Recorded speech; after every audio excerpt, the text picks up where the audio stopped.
আসসালামু আলাইকুম বন্ধুরা, আশা করছি আপনারা সবাই ভালো আছেন আর আল্লাহর রসিম রহমতে আমরা খুব ভালো আছি। তো আজকের আমার রেসিপি হচ্ছে চিকেন পকোড়া, মুচমুচে একদম চিকেন পকোড়া রেসিপিটা বানিয়েছি। আর বিয়েবাড়ি স্টাইলের আজকের এই চিকেন পকোড়াটা রেসিপিটা বানিয়েছি। আশা করছি আপনাদের এই চিকেন পকোড়াটা খুবই ভালো লাগবে। তো প্রথম থেকে শেষ অবধি দেখার জন্য অনুরোধ রইল। আর ভিডিওটা শুরু করার আগে ছোট্ট একটা লাইক দিয়ে শুরু করবেন।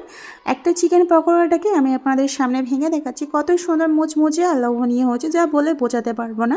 এই প্রসেসে যদি আপনারা পকোড়াটা বানান একদম বিয়েবাড়ি স্টাইলের মতো কিন্তু কম হবে না, কথা দিচ্ছি। তো চলো শুরু করা যাক। এখানে 500 গ্রামের মতো চিকেন নিয়েছি। চিকেনটাকে আমি ভালোভাবে ছোটো ছোটো করে পকোড়ার আকারে আমি কেটে নিয়েছি। চিকেনগুলোকে ভালোভাবে জল দিয়ে পরিষ্কার করে ধুয়ে নিয়েছি। ধুয়ে নেওয়ার পরে একটা পাত্রে দিয়ে দিলাম ম্যারিনেটটা করার জন্যে। এখানে কিছুটা গুঁড়ো মশলা অ্যাড করব। এখানে পরিমাণ মতো লবণ দিয়ে দিলাম, স্বাদ মতো।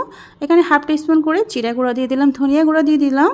আর এখানে দেব 1 চামচের মতো একটু ঝাল লঙ্কা গুঁড়ো। আপনারা ঝালটা কিন্তু কম বেশি বাড়িয়ে কমিয়ে নিতে পারেন। আর এখানে 1 চামচের মতো আমি এখানে গরম মশলা অ্যাড করলাম। আর এখানে সয়া সস, আমি এই যে সয়া সসের যে ডালা থাকে সেই ডালার মুখটা ভর্তি করে একটা ডালা দিয়ে দিলাম সয়া সস। এবারে দেব 1 চামচের মতো এখানে আদা রসুনের পেস্ট দিয়ে দিলাম। আর কিছুটা আমি পরিমাণ মতো এখানে টমেটো সস দিয়ে দিলাম।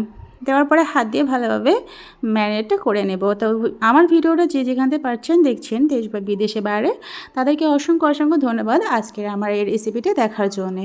তো আমার ফার্স্ট ম্যারিনেটটা করা হয়ে গেছে। এবার আমি একটা পাত্রটা দিয়ে আমি আধা ঘন্টার জন্য ফার্স্টে ম্যারিনেটটা করে রাখবো। তো আধা ঘন্টা পর ফিরে এলাম বন্ধুরা। এটাকে একটা সাইডে রেখে দেবো। আমার কিন্তু 30 মিনিটের জন্য ম্যারিনেট করে রেখেছি বন্ধুরা। এখানে একটা শুকনো পাত্র নিয়েছি। এখানে 1 বাটি পরিমাণ ময়দা নিলাম আর 1 বাটি পরিমাণ এখানে অ্যারারুট মানে কর্নফ্লাওয়ার নিলাম।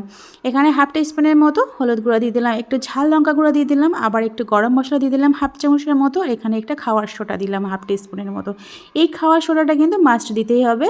কিন্তু খেতে কিন্তু মুচমুচে হবে ঠিকই, কিন্তু ভিতর থেকে একদম জুসি টাইপের হবে, কথা দিচ্ছি। এবারে দিয়ে দিলাম কিছুটা 2 চামচের মতো কস্তুরি মেথি দিয়ে দিলাম। দেওয়ার পরে আবারও মিক্সড করে নিয়েছি। এখানে আমি 1 চামচ একটা ডিম নিয়ে নিলাম। আপনারা কিন্তু ডিমটা কম বেশি বাড়িয়ে কমিয়ে নিতে পারেন, কেউ দুটোও নিতে পারেন। তো তবে আমি একটা নিয়েছি। এবারে মিক্সটা করে নেব ডিম। কিছুটা এখানে একটা ডিমেতে মিক্সড হচ্ছিল না বলে কিছুটা আমি জল অ্যাড করব।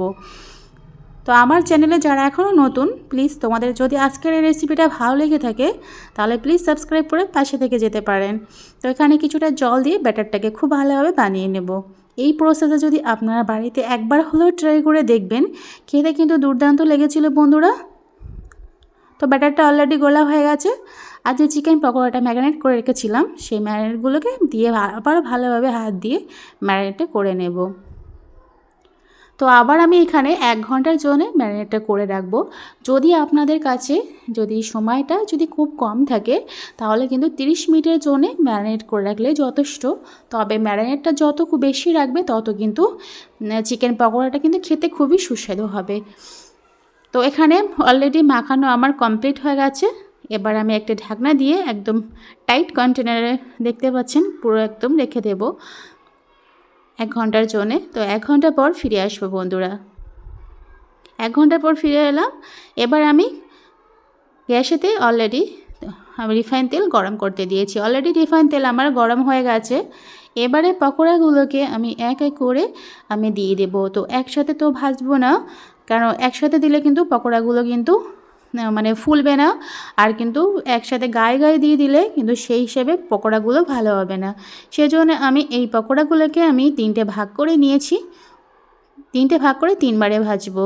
তো ততক্ষণে আমি তোমাদের সাথে গল্প করি।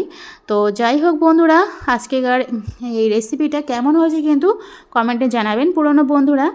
আর এদিকে কিন্তু গ্যাসের ফ্লেমটা কিন্তু হাই স্পিডে দিয়ে রাখলে হবে না, একদম মিডিয়ামে রাখতে হবে। যে পুরো ফুল স্পিডে রেখে দিলে কিন্তু উপর থেকে মুচমুচে হবে ঠিকই, কিন্তু ভিতরটা কাঁচা থেকে যাবে। সেই জন্য এই মুহূর্তেটা কিন্তু একদম গ্যাসের ফ্লেমটা একদম মিডিয়াম রাখতে হবে। তো দেখতে পাচ্ছেন বন্ধুরা কত সুন্দর ফুলেছে, একদম ফুলে গেছে খাওয়ার সোডাটা দেওয়ার জন্যে। আর এত সুন্দর খেতে হচ্ছে যা বলে আপনাদের সঙ্গে বোঝাতে পারবো না। আপনারা বাসায় হলো একবার এইভাবে ট্রাই করে দেখবেন চিকেন পকোড়া। তো আজকের রেসিপিটা কেমন আছে কমেন্টে কিন্তু জানিয়ে বন্ধুরা। বারবার আমি আপনাদেরকে বলছি। আর লাইক করো, প্রয়োজনে শেয়ার করো বন্ধুদের কাছে। তো বন্ধুরা সুস্থ থাকবেন, ভালো থাকবেন। আবার অন্য এক রেসিপি নিয়ে আপনাদের সামনে হাজির হব। খোদা হাফেজ।